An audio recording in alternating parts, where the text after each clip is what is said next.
Ma, girlfriend ko, si Eileen. Good afternoon, Tita Dali. I've heard a lot about you po. Bakit parang galit mama mo? Ganyan lang talaga expression yan. We, huwag kang magalala, hindi ka naman kakagatin yan. Kumain ka na? Yes po. Kumain ka na, Devin? Opo ma, kumain na po kami. Mabuti naman. Akala ko mag-aalala na naman ako dahil nagdala ka ng palamunin dito sa bahay. Ma, ako ba tinutukoy niyang palamunin? Hindi, B.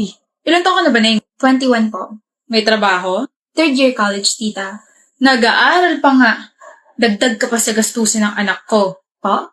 Mabuti pa si Ray, may trabaho na. Di ba, Devin? Akala ko pa man din siyang dadalhin mo dito. Nagluto pa ako ng paborito niyang ulam. Hindi na ba kayo magkakabalikan nun? Kabait na bata. Magalang at ang pananamit. Halatang may delikadesa. Sino si Ray? Sino si Ray? Ex ko. Ikaw ba'y pumaparty, ha? Occasion. Lasinggera habang nag-aaral. Kasuka. Aalis na ako, Devin. Saan ka pupunta na yun? Alis ka na? Mabuti pa nga. Hoy, Devin, baka ihatid mo pa yan. Sayang sa pera. Eileen, I am insulted. Alam ko. Alam mo pala bakit hindi mo man lang ako naipagtanggol? I'm sorry, nagulo din ako sa inista niya. Tsaka dapat nagpantalong ka na lang at hindi shorts. Nag-off-shoulder ka pa tapos make-up. So, kasalanan pa ng pananamit ko na naganon ako ng nanay mo. Ang sinasabi ko lang sana nagdamit ka ng presentable. Mukha ka tuloy. Mukha akong ano. Tuloy mo! Mukha akong ano, Devin. Para kang hindi girlfriend ko. Para kang tiga-club. So, ang pagpunta sa club or pagpa-party, insulto na? Nakalimutan mo na yata na una tayo nagkakilala sa club. Nilapitan mo ako habang sumasayaw ako kasama ng mga kaibigan ko. Eileen, sana nga yung ring na lang dinala mo. Sana hindi na lang kayo nag-break. Kaya naman I am breaking up with you para naman wala ka ng girlfriend na pumaparty, nagme-makeup, at nagsusuot ng ganitong damit.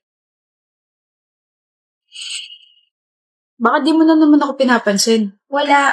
Ano nga? Wala nga. Yang ka na naman sa wala mo eh. Diyan ako naiinis sa kakaganyan mo. Di mo man lang maisip kung bakit ako nagkakaganito. Kaya nga ako nagtatanong, di ba? Alam mo kung ganyan ka palagi, mas mabuting maghanap na lang ako ng ibang makakaintindi sa akin. Sobrang insensitive mo. Maghanap ka na ng iba? Oo. Okay. Pwede maghanap ka ng iba. Wala na akong pake sa'yo. Saan ka pupunta? Aalis na. Ano pang gagawin ko rito? Magmukmok. Hoy, joke lang. It's a prank, baby. Ayun yung camera, oh. Prank lang to? Oo. Prank na naman? Kailan ka kaya mapapagod kakaprank sa akin, Chels? Tuwang-tuwa ka ba na pinaglalaro mo emosyon ko? Prank lang naman. Joke lang ganun. Pangit naman ito ka-banding. Chels, hindi sa lahat ng oras maiintindihan ko yung ginagawa mo. Akala mo ba madali lang makawala sa pag-overthink? Paano kung may iba ka na talaga? Wala naman kasi, B. Grabe na trust issues ko sa'yo. Alam mo siguro dapat ngang maghanap ka na ng iba. Pagod na ako sa'yo. May gana ka bang tumawa? Alam ko na yan. Ano? Ayun yung camera, oh. Kala mo hindi ko makakita, no? Pinaprank mo ko, eh. Hindi naman naka-on yan, eh. Darcy, sorry na. Prank lang talaga yun. Hindi naman ako maghahanap ng iba.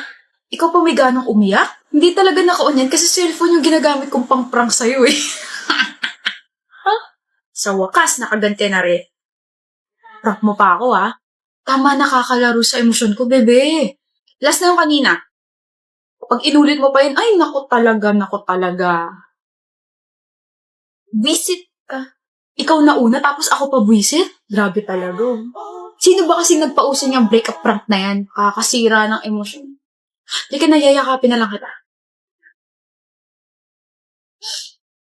Saan mga kasama mo, Clover? Umalis. Iniwan ka? Hindi Kala ko iniwan ka eh. Magagalit talaga ako. Ba't ka magagalit? Ang isang Jules ang katulad mo ay hindi dapat iniiwan mag-isa. Ganun lang. Bakit mo ako iniwan, JD? Anong oras na ba? Bakit mo ako iniwan? Bakit ka nakipag-break sa akin kung ganun? Kapal ng mukha mo magsabi hindi dapat ako iniiwan, ikaw nga yung gumawa nun. Grabe, nasisilaw ako sa araw. Tanga, gabi na. Bilis naman ng oras. Naka-move on ka na ba, ha? Sakit ng likod ko. Ako, oo. Ano? Naka-move on na ako. May bago na nga akong boyfriend eh. Mas better sa'yo. Kailan pa? Ang sakit ng likod ko. Come on, kailan pa? Sakit sa mata nung gabi. Clover, dali na kasi. Last week lang. Seryoso? May iba ka na? Siyempre joke lang. Ang tingin mo sa akin, mabilis maka-move on. Kinabahan ako rin At bakit? May feelings ka pa sa akin, no? Kaunti. Kaunti? Kaunti na lang mababaliw na ako sa'yo. So bakit mo nga ako iniwan? Nagloko ako. Kagstick. Nagloko ako sa quiz. Ano ba?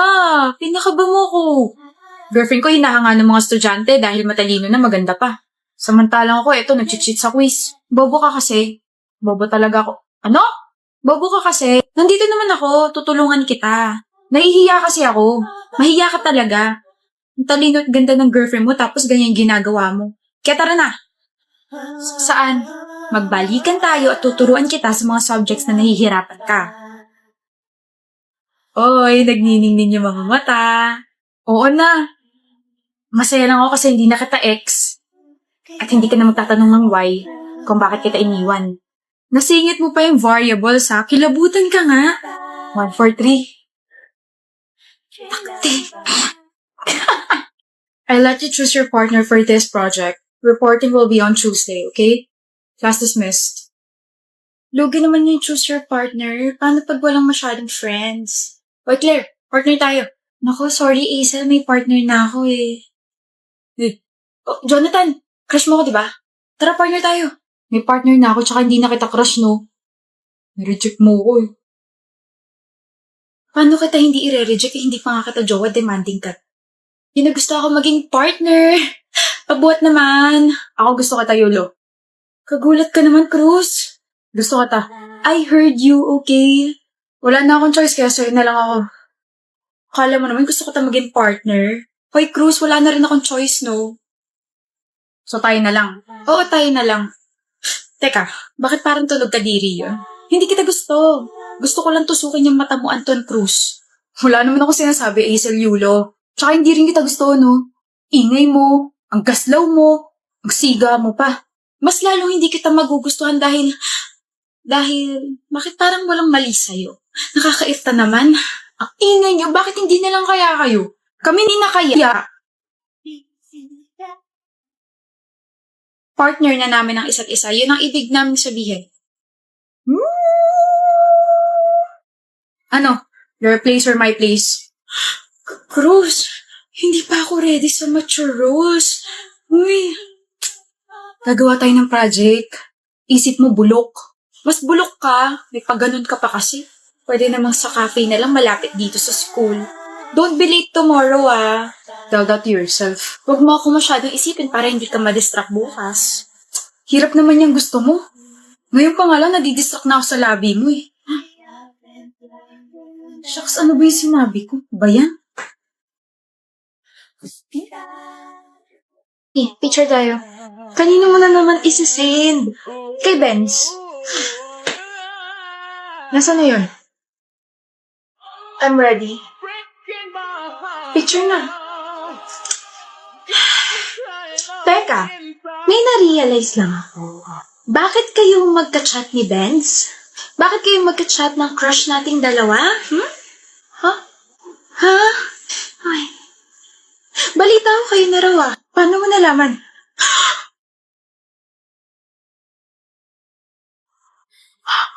Bestie. Huwag mo ko bestie. Ahas ka. Pero congrats, ikaw ang nagwagi. Haba ng buhok mo, abot EDSA. Oo. Sorry. Swerte ka at si Benz ang pinakalis na crush ko at may 11 pa ako natitira na crush. Oo. Nagbilang pa talaga siya. I can't believe ako na lang single sa ating dalawa. Galit ka ba sa akin? Hindi naman. Pero sana sinabi mo agad sa akin para nakapag-adjust ako, diba? Kwento ko ng kwento tungkol sa kanya tapos kayo na pala. Kahapon na naging kami. Ba't sumasagot ka pa? Sorry na, Nati. Basta ba ilakad mo ako sa kuya ma? Pogi rin yun si Jack, ano? Kuya! Bakit? Si Nati nga pala. Hi. Kilala ko yan. Di ba ikaw yung nagpa-picture sa akin last year? May girlfriend ako bata.